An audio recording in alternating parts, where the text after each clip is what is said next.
பணத்துக்கு ஆசைப்படுறாங்களோ இல்லையோ 2 விஷயம்.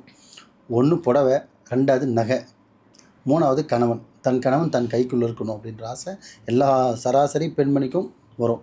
அதுவும் முக்கியமாக இந்திய பெண்மணிகளுக்கு அதிகமாகவே வரும். இப்போ எல்லாருக்கும் பார்த்திங்கன்னா நகைன்னு ஒன்று பார்த்திங்கன்னா எல்லாருமே வாங்கணும். இந்த உலகத்தில் வந்து பார்த்திங்கன்னா பெரியவன் சின்னவன் விஐபி அப்படின்லாம் ஒன்றும் கிடையாது. எல்லாமே சராசரி தான். சரிங்களா?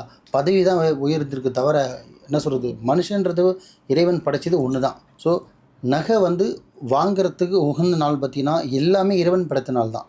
எல்லா நேரமும் நல்ல நேரம் தான். அதில் சில நேரம் மட்டும் பார்த்திங்கன்னா கெட்ட நேரம் வரும், ராகு காலம் வரும், சில நாட்கள்லாம் இருக்குது, சில டைமும் இருக்குது. அது ஆனால் கிழமைன்னு பார்த்திங்கன்னா எல்லாமே இறைவன் படைத்தான். ஆனால் அதில் சில கிழமைகள் இதை பண்ணணும், சில கிழமை இதை பண்ணக்கூடாதுன்னு முக்கியமான ஒன்று இருக்குது. இப்போ அதில் தங்கன்றது பார்த்திங்கன்னா ஒரு சொத்து மாதிரி. இப்போ எப்படி அசாய சொத்து மாதிரி இப்போ நம்ம ப்ராப்பர்ட்டி வாங்குகிறோமோ அது ஒரு சொத்தோ, நகையும் ஒரு சொத்து தான் இல்லைங்களா? ஸோ அதை வந்து பார்த்திங்கன்னா எல்லா நாளும் வாங்கிடலாம், எல்லா நாளும் செஞ்சிடலான்னு பண்ண முடியாது. இப்போ எப்படி நம்ம ஒரு ஃபங்க்ஷனுக்கு ஒரு நல்ல நேரம் பார்க்குறோம், ஒரு கர்ப்பஸ்துக்கு ஒரு நல்ல நேரம் பார்க்குறோம் இல்லையா? ஒரு சின்ன ஒரு ஃபங்க்ஷன், என்ன சொல்கிறது, ஒரு சின்ன ஒரு விஷயத்துக்கு கூட நல்ல நேரம் பார்ப்போம்.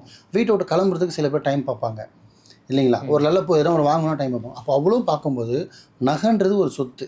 அப்போ அதை வாங்கும்போது நம்ம முக்கியமான டைம், நேரம், கிழமையெல்லாம் கொஞ்சம் பார்க்கணும் இல்லையா? அதில் பார்த்திங்கன்னா நகை வாங்கியிருக்க நாள் பார்த்திங்கன்னா திங்கக்கிழமை வாங்கலாம், செவ்வாய்க்கிழமையும் வாங்கலாம், வியாழக்கிழமையும் வாங்கலாம்.